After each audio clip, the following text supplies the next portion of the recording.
தேவனே, இன்று என்னை உருமாற்றும். மார்ச் மாதம் 19ஆம் தேதி. தேவனுக்கு மகிமை செலுத்துங்கள். எல்லா காரியங்களுடைய உன்னதமான நோக்கத்தை இவ்வாறு கூறலாம்: தேவனுக்கு மகிமை செலுத்தவே. தேவனை மகிமைப்படுத்துவது என்பது அவருக்காக வாழ்வதாகும். நாம் அவருடைய மகிமைக்காக படைக்கப்பட்டவர்கள். ஒவ்வொரு நாளும் நம் வாழ்வின் ஒவ்வொரு கட்டத்திலும் அவருக்கு மகிமை செலுத்தாவிடில் நம் வாழ்வு முழுமை பெறாது. ராஜ்யம் தேவனுடையது. உயிருள்ள மற்றும் உயிரற்ற என அனைத்து காரியங்களிலும் ஆட்சி செய்கிறார்.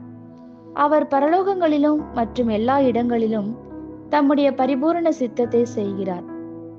அவருக்கு விரோதமாக ஒருவராலும் எழும்பவும் முடியாது. அவரது வழியில் வந்து அவரை என்ன செய்கிறீர் என்று கேட்கவும் முடியாது. ஒருவராலும் வெல்லப்பட முடியாத ஒரு சித்தத்தை தேவன் உடையவராயிருக்கிறார். அவர் விரும்புவதை செய்து முடிப்பதால் மகிமையை பெற்றுக் கொள்ளுகிறார். தேவன் செய்யும் எல்லா காரியங்களிலும் எந்த பழுதும் எந்த முழுமை பெறாத தன்மையும் இருப்பதில்லை. தேவன் செய்வதெல்லாம் முழுமையாகவும் பூரணமாகவும் நிறைவாகவும் குறைவற்றதாகவும் இருக்கிறது. அதனால் எல்லா மகிமைக்கும் அவருக்கும் அவரது நாமத்திற்குமே உரித்தாகும்.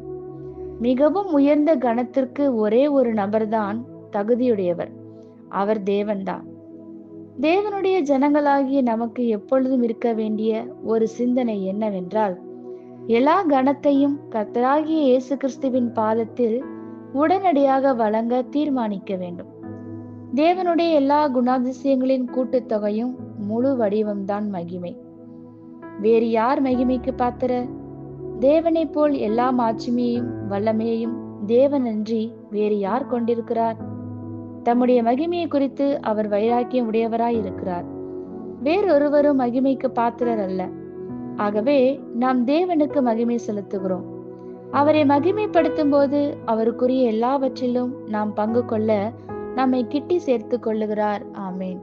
இந்த வார்த்தைகளினால் நீங்கள் ஆசீர்வதிக்கப்பட்டீர்கள் என்று நாங்கள் நம்புகிறோம்.